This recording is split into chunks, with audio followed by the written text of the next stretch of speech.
Добродојавте во видео во кој ќе збориме за chart patterns.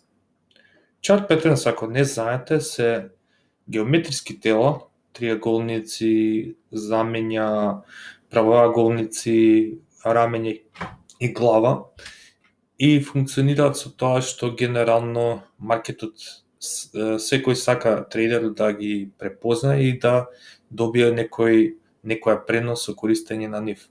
Што е тотално логична заблуда, затоа што повеќе од времето не функционира така како што мислите.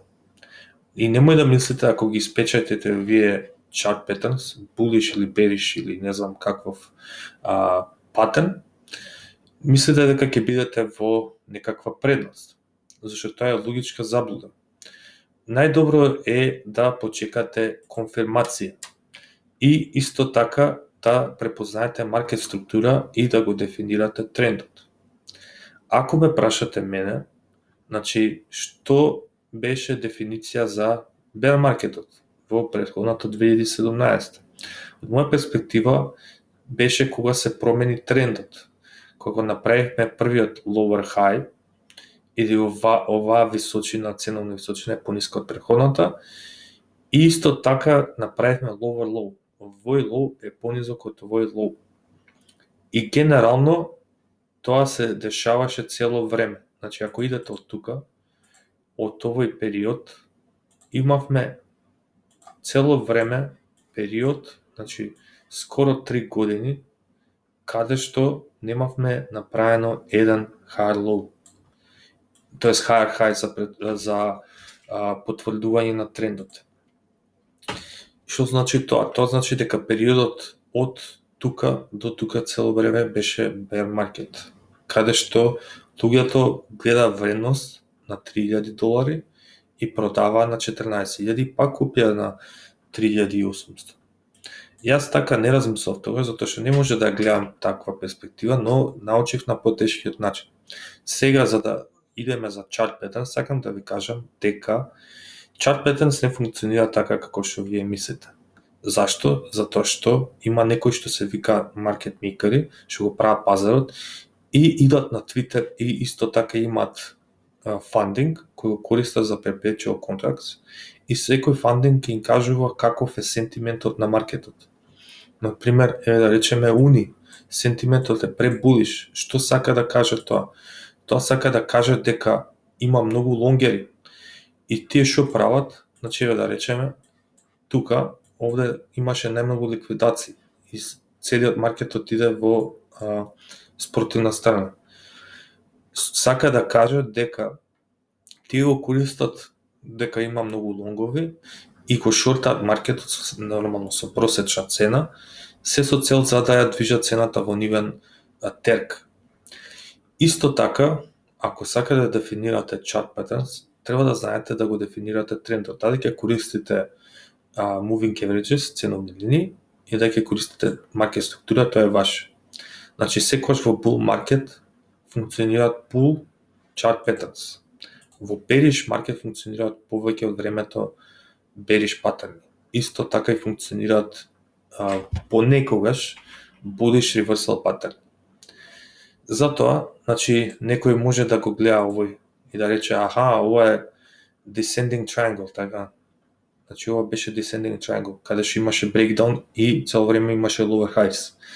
Тоа беше дефиниција за bear market и затоа функционираше. Но што ако се вратиме тука?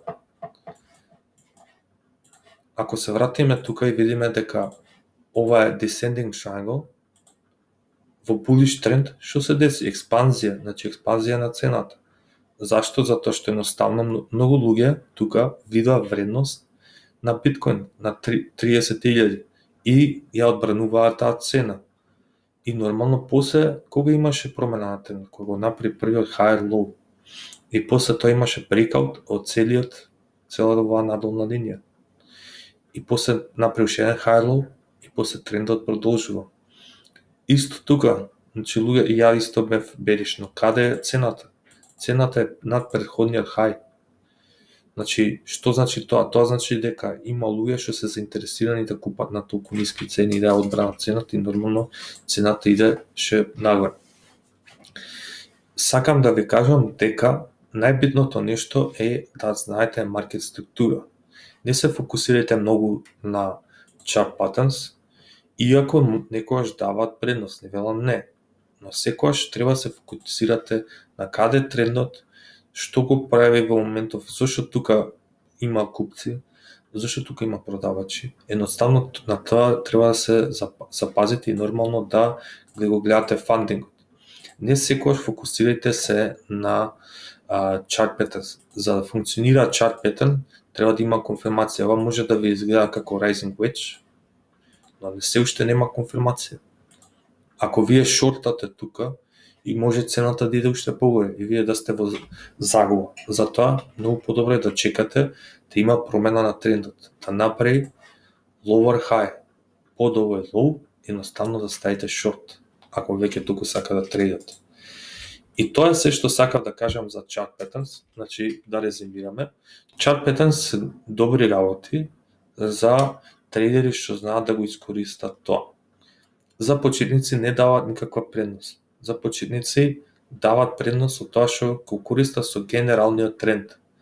Значи, генералниот тренд ако е булиш, гледајте chart patterns, не гледајте bearish. Исто така функционираат со ценовен отпор и ценовна поддршка. Значи, генерално, ако ова беше double bottom, да речеме, што гледаме? Гледаме дека цената сега сака да иде нагоре. Се додека не направи lower high, ние сме во bullish тренд.